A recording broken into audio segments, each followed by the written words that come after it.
just like, oh, fucking wow. Just had a great gig.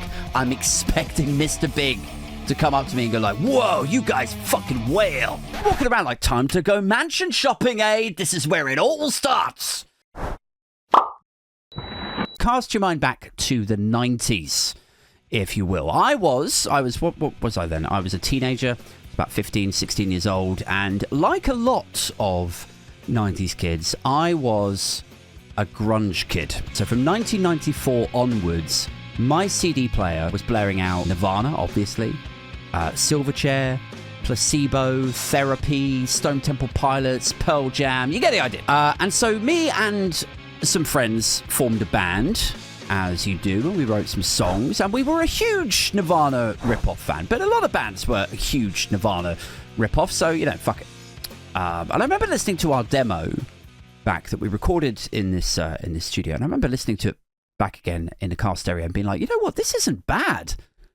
Like, this sounds quite good. Like, sounds professional. Like, the vocals, I thought, sounded okay. And so we sent it off to a few places.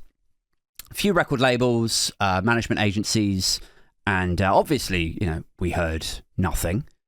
We played a couple of talent shows here and there. Nothing really ever came of it. And then one day, I remember clearly coming home from college to our house in Ellington Park, and there was an answer phone message from this lady from Hut Records, which, if you're not familiar, I think they signed Gomez back in the 90s, and also Tom Jones, interestingly enough, was with them when he did his big sort of indie crossover stuff in the 90s with the Cardigans and Stereophonics. He was on Hut then, I believe. And anyway, this voicemail thing was from this girl, and she was like, hi, it's a message for Adrian. Got your demo. We listened to it, and it is an absolute gem. Please call me back and let's set up a meeting. And I was just like, oh, fucking wow. Amazing. Oh, holy shit. This is where it all goes right for me. Like, for us, for our band, because we're going to be the next Nirvana. I could just feel it. So I go and meet her, and she is everything that you would expect an A&R girl from an indie rock label in the 90s to be. She is young, she's very attractive, she's hot, she's tattooed, and full of enthusiasm. And so we sit there. We're sitting in the Purple Turtle in Reading, and we sit and we talk about the songs and who wrote them and our influences and what we want to do, what we would like to be presented as, and we agree that the next steps would be for the actual label Suits to come down to a good gig in Reading and then see us play live. So, we set up a gig at Alley Cat Live, which was this cool, professional rock club. Pretty small, I suppose, like capacity about 200 people. Little rock club in Reading on Gun Street. And we were on the bill with a couple of other bands. 3-band bill. But I told the A&R lady, as you do, like the plan that we would be on at Alley Cat Live on this Monday night, and it would be, around 9 o'clock we would be on the stage. And so then the label guys come down, and in their minds, they're like, this is an entry-level band. They're just starting out. So they're gonna be quite young, but also they're gonna be on first because they're entry level. They're just starting out. So let's get there early, I assume, was the plan from their perspective. And you know what? Like, plus they probably see a lot of bands all through the week, and they probably worked in London and like trekked all the way down to Reading to see us, and it's a Monday night, so they probably see enough bands and enough shit singers that they're like, let's just go to the fucking venue and we'll just like cast a glance so we can say that we've seen them, and then let's just fuck off. It's Monday night. I just want to get home to the wife and kids. I don't want to be out late. So they go to Alley Cat Live, apparently, and on comes this other band. And this other band are objectively shit. Like, I don't want to be cruel. I don't want to be like, cunty about it and ungentlemanly. Maybe they just had an off night. It's possible. Happens to everybody, I'm sure. Or maybe it was their first ever gig. I mean, it's a Monday night, not in huge demand, with established acts. Who knows? I honestly don't know. I don't know the whole context, but I know what I saw. And not only were they shit, but they also came on in white sheets. Like, not looking unlike fucking Klansmen. Like, I'm not saying they were. I'm definitely not saying that. I don't know what they were. Except that they were shit and superficially racist. It was like terrible indie rock music with white sheets over all of the members. I mean, I reckon Klansmen probably already don't have great music. Like, it's all banjos and fiddles. But even literal Klansmen would have been disappointed by this band with their Klan rock. I mean, I'd love to know what the strategy was with them, with that look, Well, maybe it was kind of brave. Like maybe it was, maybe it's like when black people reappropriated the N-word, and now it's a kind of positive, it can be a term of endearment. There's a sort of familial element to it when a black person uses it, like with another black person with whom they are friendly and acquainted and all of that. So maybe it's kind of brave, They're trying to reappropriate white sheets into a thing that is inclusive, turn it into an inclusive indie pop rock look. Maybe, I don't know, possibly. Maybe that was the vibe. Maybe it's supposed to be weirdly uniting. Like, everyone saw this fucking band. They were like, do you like this? No. You? No. Also no. Let's fucking go. Like, it unites everyone. The KKK are actually really inclusive, said Aid Thompson. No. So, obviously what happened was the suits from the label, the heads of Hut Records, came down to this place and they walked in expecting to see an entry-level rock band with young guys with guitars who were perhaps, a little bit rough around the edges. And what they actually saw was an entry-level band with young guys with guitars who were, I mean, there's probably a market for it, right? There's probably a market out there somewhere for guys with white sheets playing shit indie rock.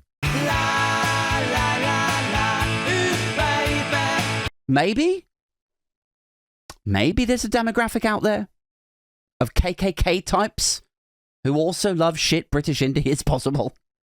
But it's niche. It's niche as fuck, isn't it? It would be a harder task marketing that than the next Oasis cast or Franz Ferdinand or whatever. So, maybe we cut these guys loose, is what I imagine the heads of Hut Records probably saw and thought. So they come in, they think that we are them. They think that this is the band, that their hot tattooed understudy has dragged them out and all the way down to Reading on a Monday fucking night to see, and they walk in and they take one look, apparently.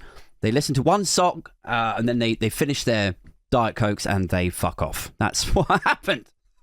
And then we get up on the stage, we played our set after them, and we were actually pretty good, as I recall.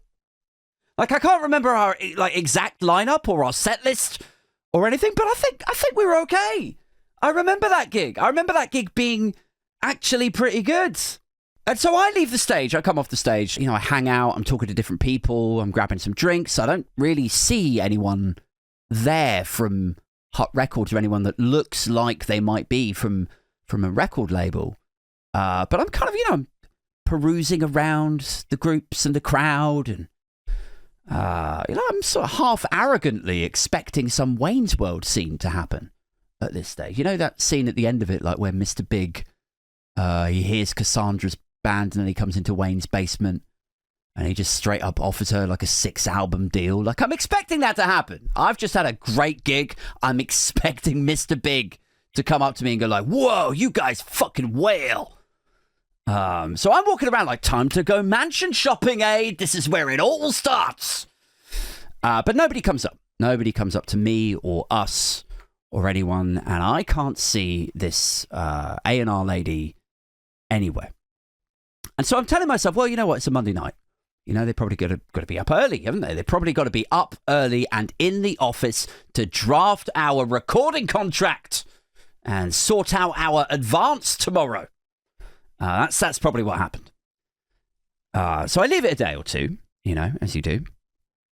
Leave it a day or two, and I call up the lady, and I'm like, so did they catch our set? Or and she's like, yeah, they did. But they said you came on stage all wearing like white sheets or something. I was like, what? No, we did. That was the band on before us. And she's like, oh, right, okay, yeah, okay, that makes sense. And I'm like, can you just like tell them that wasn't the band that they said? Did they not stick around? They didn't stick around to see. Did they know it was like our name? Did they wait for us to be announced? She was like, no, they think that you guys are the Clan looking guys, the Clan rock band. I'm like, can't you just tell them that we were the second band on? Like that should they come and see us again? Or and she's like, well,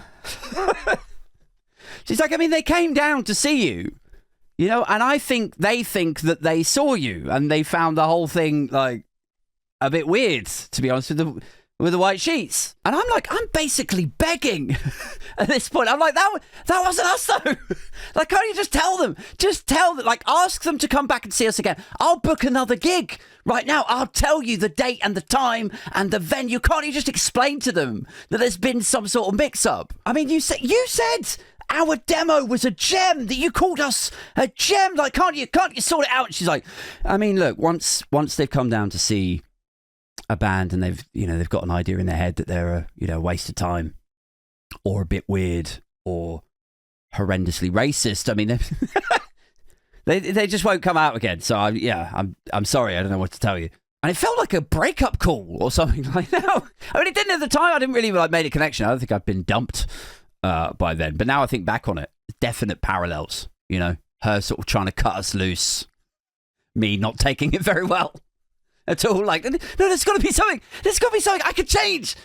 And she's just like, look, I don't know what to tell you, man. You know, you made me drag my bosses and directors all the way down to fucking Reading on a Monday night to see Clan Rock. I don't know what you did, if you messed up the timings, the stage timings, or if you changed your name, or if the guy announced the wrong band's name when the other band went. I don't know. I'm not sure what happened, but I do know that I'm hugely embarrassed. It's caused me some problems. So no, goodbye and good luck was basically the vibe of it.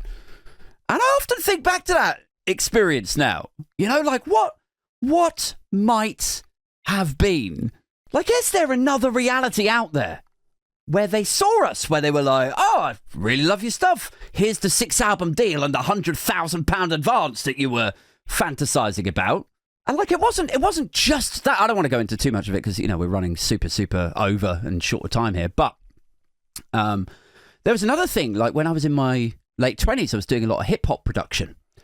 And I ended up with my demo landing in the lap of Mike Skinner from the streets, and with like Professor Green, and I ended up meeting Example in Notting Hill Arts Centre. And it's just, there's so many of these like sliding doors, serendipitous kind of moments where something was just about to happen and it just didn't. And there's always this part of me that's like, God, but what if?